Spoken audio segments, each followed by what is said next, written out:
हरियाणा के 5 बार के मुख्यमंत्री रहे ओम प्रकाश चौटाला का आज यानी 21 दिसंबर अंतिम संस्कार संपन्न हो गया और इसके साथ ही पंजाब के बादल परिवार और हरियाणा के चौटाला परिवार के बीच दशकों पुराने रिश्तों को एक बारगी याद दिलाया गया।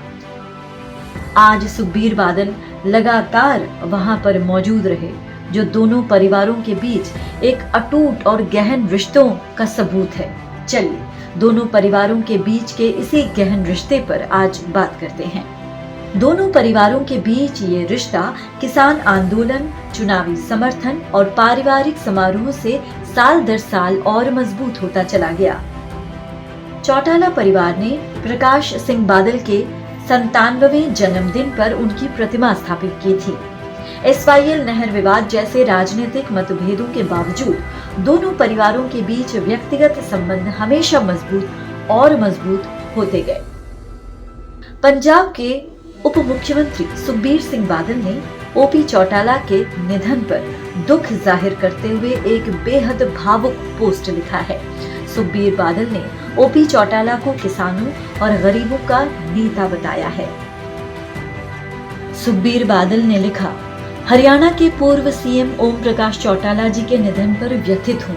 अपने पूरे जीवन में वे गरीबों और किसानों के हितों की लड़ाई लड़ते रहे। वे ऐसे समय दुनिया से विदा हुए जब हमारे किसान न्याय और अपने अस्तित्व की लड़ाई लड़ रहे हैं। ऐसे में उनका जाना न सिर्फ समाज बल्कि किसानों और कमेरे वर्ग के लिए बड़ी क्षति है। चौटाला जी का निधन निजी तौर पर मेरे और मेरे परिवार के लिए बहुत बड़ी क्षति है।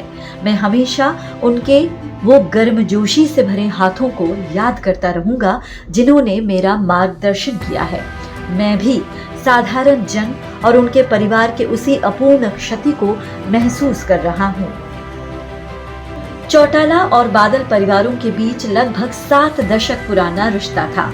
ये रिश्ता सिर्फ राजनीतिक नहीं बल्कि पारिवारिक भी है। बादल और चौटाला के पैतृक गांव लगभग 45 किलोमीटर की दूरी पर हैं, लेकिन दोनों परिवारों की नजदीकी जग जाहिर है। 1984 में जब प्रकाश सिंह बादल जेल में थे, तब उनकी बेटी परनीत कौर की शादी में कन्यादान देवीलाल ने किया था। परनीत कौर की शादी पंजाब के पूर्व मुख्यमंत्री प्रताप सिंह कैरों के बेटे आदेश प्रताप सिंह कैरों से हुई थी। ये घटना दोनों परिवारों के बीच गहरे रिश्ते को दर्शाती है। अकाली दल के एक वरिष्ठ नेता बताते हैं कि दोनों परिवारों की दोस्ती बहुत पुरानी है। किसान आंदोलन में साथ लड़ते हुए वे एक दूसरे के करीब आए। 1974 में रोड़ी के उपचुनाव में ये दोस्ती और मजबूत हुई। उस समय बंसीलाल मुख्यमंत्री थे। बादल साहब ने देवीलाल को चुनाव लड़ने के लिए प्रेरित किया। देवीलाल ने ये कहकर मना कर दिया कि बंसीलाल उन्हें जीतने नहीं देंगे, लेकिन बादल साहब के कहने पर देवीलाल चुनाव लड़े और जीते भी। इसके बाद दोनों परिवारों के रिश्ते और गहरे हो गए। देवीलाल के बाद बादल साहब के रिश्ते चौटाला के साथ भी बने रहे। एक वरिष्ठ नेता बताते हैं कि जब देवीलाल ने कहा कि उनके पास पैसे नहीं हैं, तो बादल साहब ने उन्हें अपनी चेकबुक दे दी थी। ये वाकया दोनों नेताओं के बीच अटूट विश्वास को भी दर्शाता है। अकाली दल के एक अन्य वरिष्ठ नेता दलजीत चीमा बताते हैं कि चौटाला साहब और उनके परिवार के अन्य सदस्यों ने बादल परिवार के साथ हमेशा मजबूत रिश्ता बनाए रखा। बादल साहब के निधन के बाद चौटाला परिवार के सदस्यों ने किलियांवाली में उनकी प्रतिमा स्थापित की।